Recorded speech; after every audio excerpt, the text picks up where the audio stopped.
त्याच्या संरक्षणासाठी केलेली व्यवस्था आहे. देव वेगळा, तुम्ही आम्ही भांडण केले बरं, राम तुमचा, कृष्ण आमचा, शिव तुमचा, खंडोबा आमचा, बसोबा तुमचा. काय मूर्खपणाचं लक्षण. देव त्यात भेद नाहीये. हा पण एवढं मात्र की श्रद्धा एकावर असावी, निष्ठा एकावर मानावं सगळ्यालाच, पण निष्ठा मात्र आपण सगळ्यालाच बाप मानतो, पण प्रेम बापावरच करतो ना. आपण सगळ्या तुम्ही माझ्या वडिलांसारखे आहात, वडिलांसारखे आहात, वडिलांसारखे आहात, वडिलांसारखे आहात. वडील एकच. तू का म्हणे ते पाहिजे येड्या गबाळाचं. निष्ठा एकावर ठेवा.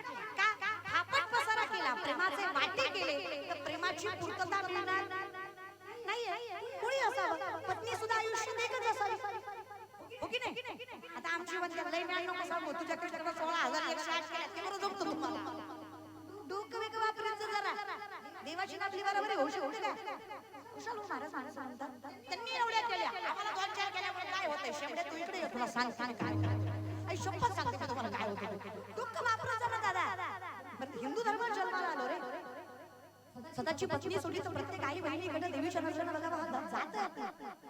आणि मला कौतुक आहे खरं सांगू, तुम्ही चांगलं म्हणा वाईट म्हणा, पण मी या कीर्तनाच्या व्यासपीठावर विश्वासानं सांगते, माझ्या हिंदू धर्मातलं ज्ञानोबा तुकोबाला मानणारं पोरग मध्यरात्री अर्धनग्न पोरगी जरी त्याला दिसली तरी तो तिला तिच्या आई वडिलांपर्यंत सुरक्षित पोहोचवणार हा विश्वास मला माझ्या धर्मावर आहे, मला माझ्या धर्मावर आहे.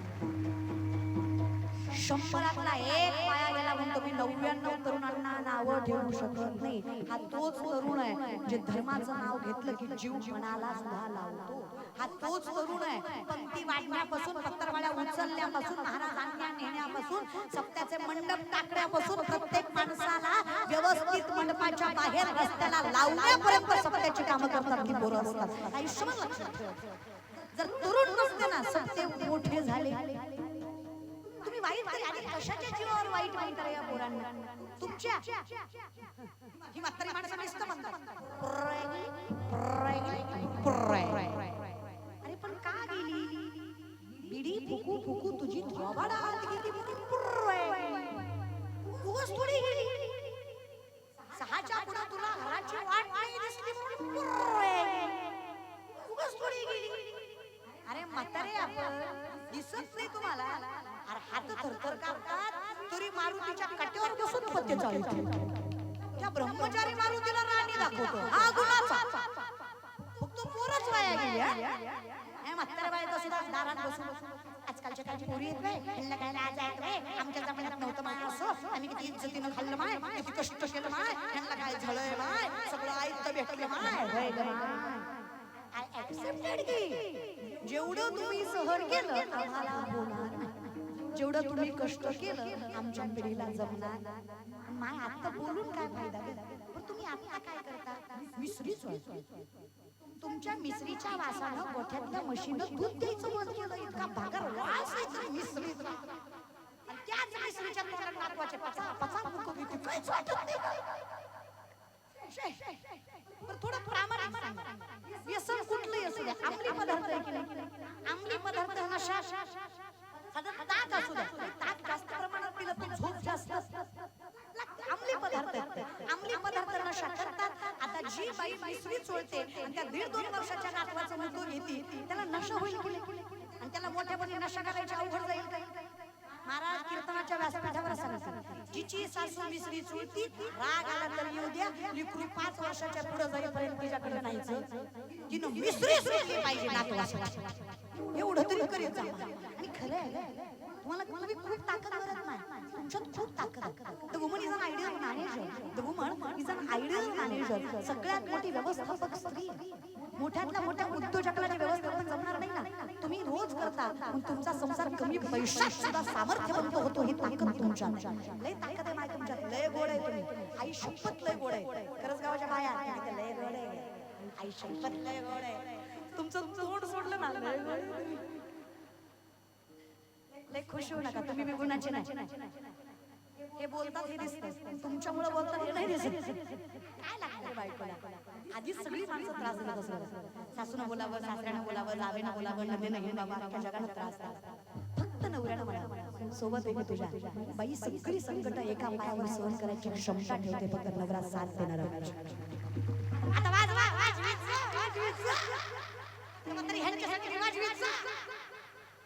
आयुष्य घातलं तुमच्यासाठी पण तुम्ही काय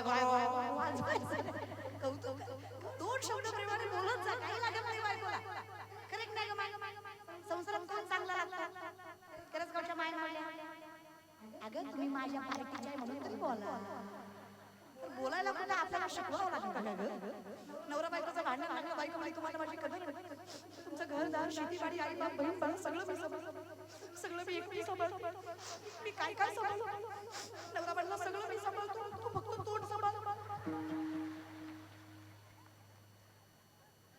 बोलतो ग बाळा बोलतो बोल ना सण मी करायचं बोलायचं नाही अवघडच आहे लागा खरं इकडे ग संसारात कोण चांगला लागतो काय मावल्या अगं माझं झालं नाही म्हणून तुम्हाला विचारते ग माझं पेक्यावर तुम्हाला कशाला विचारते ये माझी मला अक्कल माझं पीठ तू सांग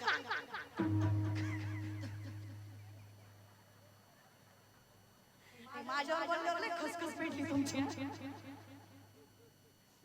मला एक्सपिरियन्स आहे मला अनुभव म्हणून विचारते संसारात कोण चांगला हवा म्हणजे संसार नीट होतो नवरा खरंच आहे माय मी नाही म्हणत तुका म्हणे सोपे आहे सर्वांनी शहाणा तो धणी माऊली म्हणतात जरी सख्याचा जिव्हाळा बाय सासरवासच आहे प्रेम नवऱ्याचं भेटलं की बाई सगळं सहन करते परमार्थाचंही तसंच आहे जेव्हा विटेवरच्या मालकासारखा मालक लागतो तेव्हा आयुष्यातलं प्रत्येक संकट सुख देतं इतकी ताकद त्या विटेवरच्या मालकात असते तो मालक भेटतो काय निर्वाणी गोविंद असेल तो मिळतो कधी विषय त्यांचा उगाच मिळत नाही प्रारब्ध चांगलं लागतं कर्म सत्य लागतं आणि कष्ट प्रामाणिक हे सगळं झालं ना निष्ठावंत असताना काय लागतं काही नाही फक्त विश्वास ठेवायचा काहीच वैसोई करा एक चित्तावर आनंद आळवावा काय लागतं मला संसार करत करत करा की काय फरक पडतोय देवाचं नाव आहे मला सांगा मग रागाने खाल्ला गोड लागत नाही लागतो की नाही मग रागाने खाल्ला गोड लागतो की नाही लागतो विष प्रेमाने पिलं मरतं की नाही घरी गेलो बघा थांबा सप्ताह उद्या सुतक नग महाराज सप्ताह होता काल्याला मारा महाराज नाही कशाला उगे आपल्याला माहित आहे विषाची परीक्षा येऊ नये मग रागाने खाल्ला तरी गोड आहे माय विष प्रेमाने पिलं तरी मारतं दादा अगदी त्याचंच आहे नामचिंतनाचं किंवा नामाचा मुख्य गुण आहे समाधान आणि सुख देणं तुम्ही शुद्ध अंतकरणाने कुठल्याही वेळी कुठल्याही स्थळी देवाचं नाव घ्या ते तुम्हाला समाधान आणि सुख दिल्याशिवाय राहत नाही हा त्याचा मूळ गुण पुण्याची गणना तुम्ही बजा वजे वजे कमंडलम समस्त पाप खंडनम सुपिच्च पुच्च मस्तकम सुनादवी हस्तकम मनोज गर्गमोचनम विशाल लोललोचन अनंत रंग सागरम नमामि कृष्ण काय नाही हरी मुखे म्हणा सगळ्याचा अर्थ एवढाच होता शपथ एवढाच होता चहुविधी जाण साही शास्त्रे कारण 18 ही पुराण हरिसी गाती पुण्याची गणना नीट आहे का भजे व्रजे कमंडनम समस्त पाप खंडन जसं मी ब्रिजवासाला भजलं ब्रिजवास म्हणा तो कृष्ण जसं मी त्याचं भजन केलं भजलं त्याचं नामचिंतन घेतलं माझ्या आयुष्यात